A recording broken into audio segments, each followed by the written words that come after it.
I hoki atu a Hone Harawira ki te whare pāremata I te ahiahi nei, engari kāre ia I whakamanatia hei kai tō rangapū.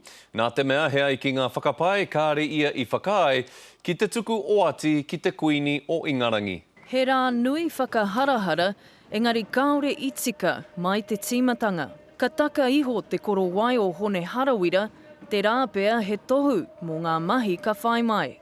Ka oati a hau ki a piripono me te tino āmene atu ki te tiriti o Waitangi. Ki a pono ki aro nui aku mahi. Ki ahu whakamua ai ngā tika o ngā iwi o te taitoke rau.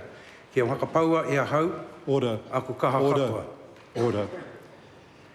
That is not the affirmation required by law. Hone Harawira will now leave the chamber and return to this chamber on a sitting day when he is prepared to make his affirmation according to the law of this land. The Hone Harawira will now leave the chamber. Tēnako. Mea rawa ke, Kia tūmotu The hake, member will now leave e the rangatira chamber. o tēnei whenua, engari mō tēnā e ai ki te māngai whakatumatuma.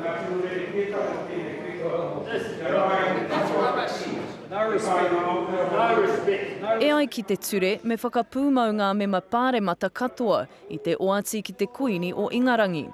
Engari pērā I ngā tau kimuri, ka whakamātau tonu ētahi ki te tuku I a rātau oati ki te tiriti o Waitangi. I te whare pāremata ngā kai tautoko I a Harawira, ka rongohia tō rātau reo taunaki. I ask visitors please to respect this house.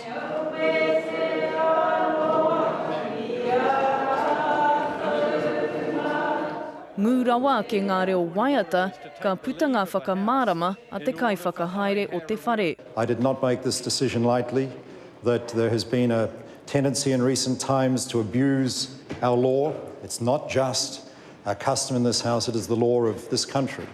And Hone Harawira was advised of the need to comply with the law. Aha kua ngā mahi I rō whare, ka puta a Harawira ki waho ki āna kai tautoko.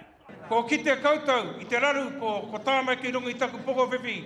Aha kua kāre tutuki te take I tai mai te tini I te rānei, arā te whakapūmautanga a Hone Harawira hei mema pāremata, te āhua nei kāore he aha ki a rātau. Tara mai mātu tō mātu pahi me tō mātu tangata no te taitokorau ki te tautoko tō tātene rangatira hon. Kai tahuru atu nei tō mātou rangatira nei ki te pāremata mātou nei hei tino tautoko atu nei te tū o tātou nei rangatira. Tino tautoko mātou, he rangatira tēnei no mātou, he tamaiti tēnei no mātou, he ariki tēnei no mātou.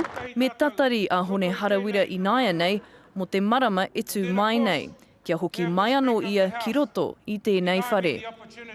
Jasmine Pearson, Te Karere.